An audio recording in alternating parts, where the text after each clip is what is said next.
Canoës, c'est une ville de 7000 habitants à peu près. C'est une commune qui a 856 hectares, les petites.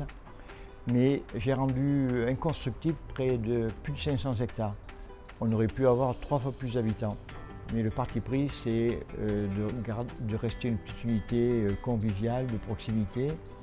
Les deux pierres angulaires c'est mon 4e mandat. Et les deux pierres angulaires de mon projet depuis le début, c'est l'humain et la protection de l'environnement.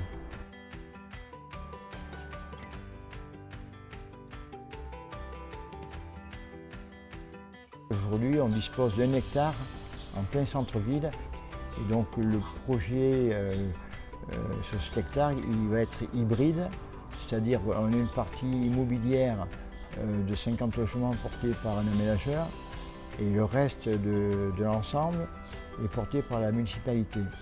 Le parti pris aussi, c'est de garder 63% de cet espace végétalisé, de créer un parc d'enfants de 2000 m², une place de village de 2000 m² à peu près aussi, de réinstaller un bistrot, des commerces.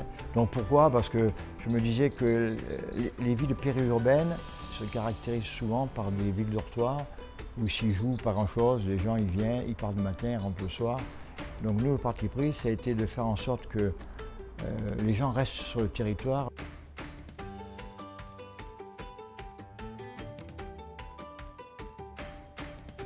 Ce qui fonde un peu notre travail avec la fabrique, c'est un espace qui au départ qu'on pensait être un tiers-lieu, et puis au fil des échanges, aujourd'hui on serait plutôt autour des transitions et comment les transitions peuvent être propagées à travers la culture. Qu'à un moment donné, il faut des lieux de pédagogie et que les citoyens s'accaparent de ces lieux surtout. En font des lieux où on dit là, on y pense, on ne dit pas qu'on tient à la vérité, mais là on peut échanger, on peut débattre, on peut questionner et pour mieux être informé et puis mieux appréhender le monde de demain, quoi.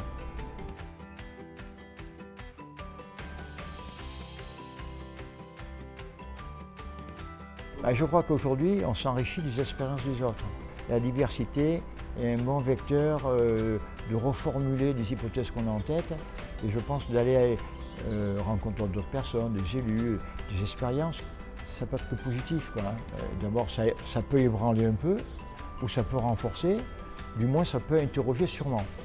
Et c'est bien de s'interroger un peu, parce que personne ne détient la vérité, et que c'est bien d'aller confronter avec d'autres des champs de réflexion, quoi.